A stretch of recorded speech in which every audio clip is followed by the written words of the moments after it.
অনেকেই আছেন মেয়োনিজ খুব বেশি পছন্দ করেন, বাট বাসাতে পারফেক্টলিভাবে মেয়োনিজটা বানাতে পারেন না। তো আমার আজকের ভিডিও হচ্ছে পারফেক্টলিভাবে বাসাতে কিভাবে মেয়োনিজটা বানাবেন।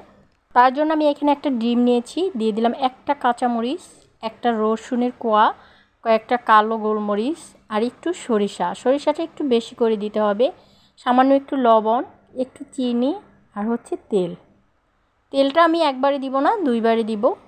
তারপর ঢাকনাটা লাগিয়ে আমি ব্লেন্ড করে নিব কিছুক্ষণ। আমি জাস্ট একটা ডিমের মেয়োনিজ বানিয়ে দেখাচ্ছি। ঢাকনাটা খুলে কিছুক্ষণ পরে চারপাশে যে সরিষাগুলো লেগে আছে এগুলো সুন্দর করে দিয়ে আবার তেলটা দিয়ে আবার আমি ভালো করে ব্লেন্ড করে নিব। সুন্দর করে ব্লেন্ড হয়ে গেলে ঢাকনাটা খুলে আমি একটু দেখাচ্ছি আপনাদেরকে।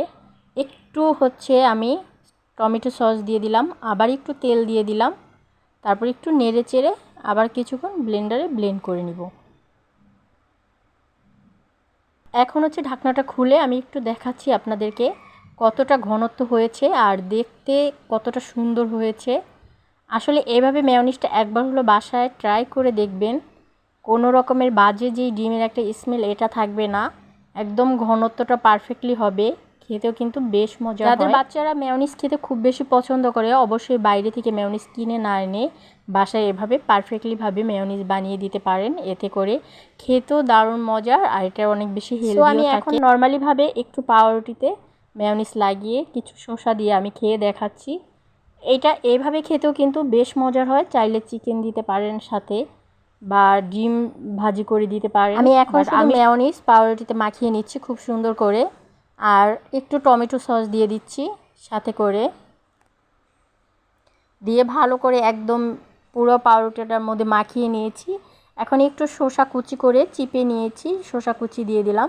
জাস্ট এভাবেও কিন্তু খেয়ে দেখতে পারেন, দারুণ মজা দারুণ মজা।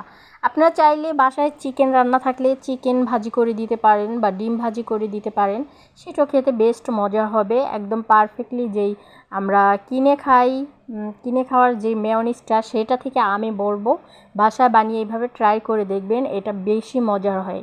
কিনে যে আমরা কাঁচা ডিমের মেয়োনিজটা খাই অনেক সময় গন্ধ থাকে, কীরকম যেন একটা বাজে স্মেল থাকে, বেশি টাইম থাকলে নষ্ট হয়ে যায়, রেস্টুরেন্টে ওরা তাই বিক্রি করে ফেলে। বাট আমরা বাসায় নগদে নগদে এইভাবে বানিয়ে খেতে পারি।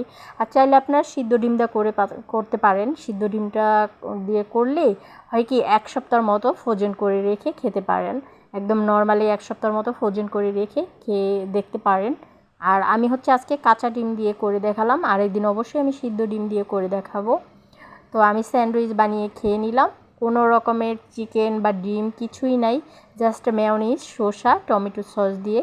সত্যি অনেক বেশি পছন্দ করেছে সবাই। ভিডিওটা ভালো লাগলে অবশ্যই সাথে থাকবেন।